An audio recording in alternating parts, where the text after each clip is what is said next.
The Korg Wavestate, what an incredible synth. But let's be real for a second. That effects engine can feel like a total maze, right? Well, today, we're handing you the map. We are going to turn all that confusion into your secret weapon for amazing sound design. So if you've ever found yourself just staring at the Wavestate's menus, feeling that option paralysis, you are definitely not alone. It's an absolute beast of a synth. But you know what? Taming it is all about understanding its structure. And that is exactly what we're going to break down right now. Okay, here is a super simple analogy that's going to make everything just click. I want you to imagine your 4 layers, A, B, C, and D, are 4 musicians in a band. Now, each musician has their own personal pedal board to shape their sound. Then a sound engineer takes all those sounds and mixes them together for the final performance. Just keep this picture in your head, because honestly, it perfectly explains how the Wavestate's signal flow works. So let's start with the individual musicians, shall we? Each layer that's its own chain of 3 effects. This is where you're going to craft the absolute core of your sound, giving each player in your band their unique voice before they even hit the main mix.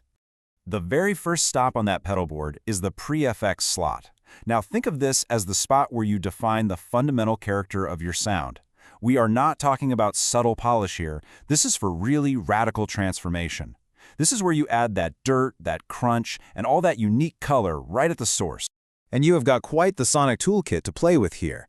You want that crunchy, lo-fi texture, kind of like an old sampler? The Decimator has you covered. Need anything from just a little bit of warmth to full-on roaring distortion? Well, that's what the guitar amp is for. Wave shapers are fantastic for adding these complex harmonics. Ring modulators create those really cool metallic sounds. And the talking modulator can literally make your synth sound like it's forming vowels. And of course, you've got compressors to either smooth things out or to add some serious punch.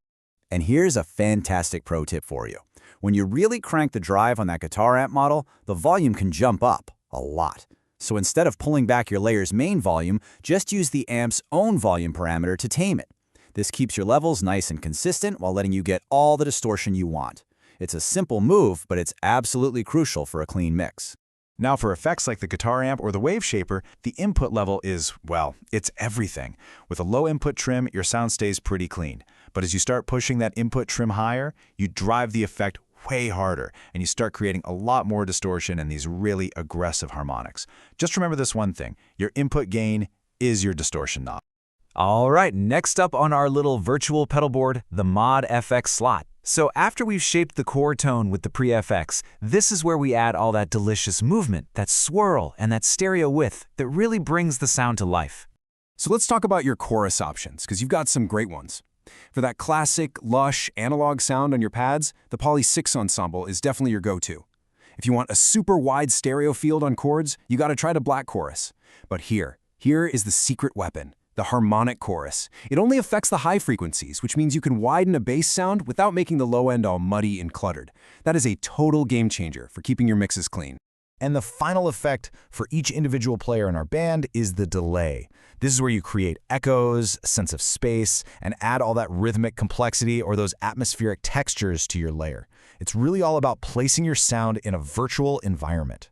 And believe me, you have some fantastic creative choices here. The multiband mod delay is incredibly deep. It lets you apply different delay times to different frequency bands for some really complex, evolving results. The tape echo, that gives you that warm, vintage vibe with those beautiful, degrading repeats. And for something truly out there, the reverse delay creates these ethereal, psychedelic textures that are just perfect for ambient soundscapes. Okay, so each of our 4 musicians has their tone completely dialed in. Now, it's time to bring in the sound engineer to mix the whole band together. This is where the master effects come into play, affecting the combined output of all 4 layers at once. You've got 2 main tools here for the final polish. First up is the Master Reverb. This is what puts the entire band into the same room, creating a cohesive acoustic space. It even includes the incredible oververb algorithm, which gives you this super smooth, high-quality ambience.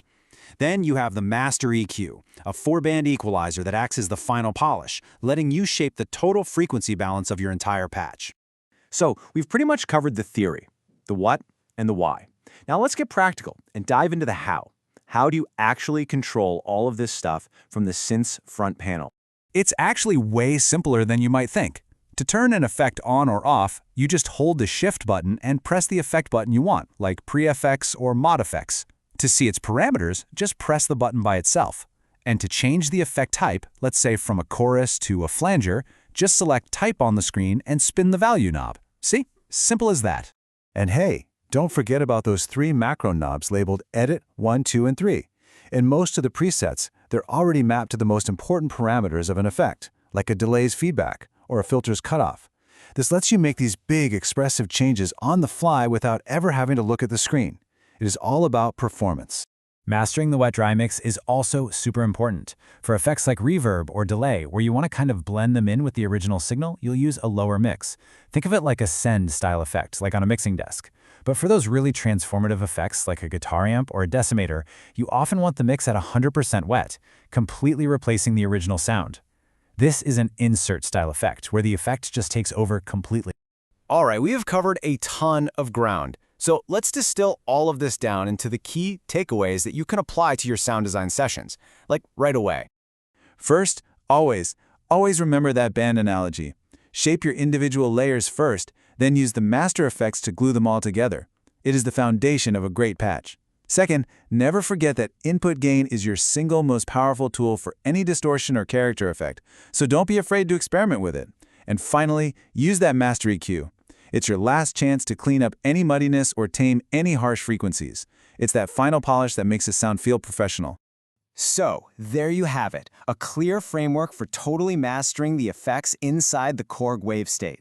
You now have the blueprint to go from being overwhelmed by menus to being empowered by all these possibilities. So the only question left is, what new sounds are you going to create first?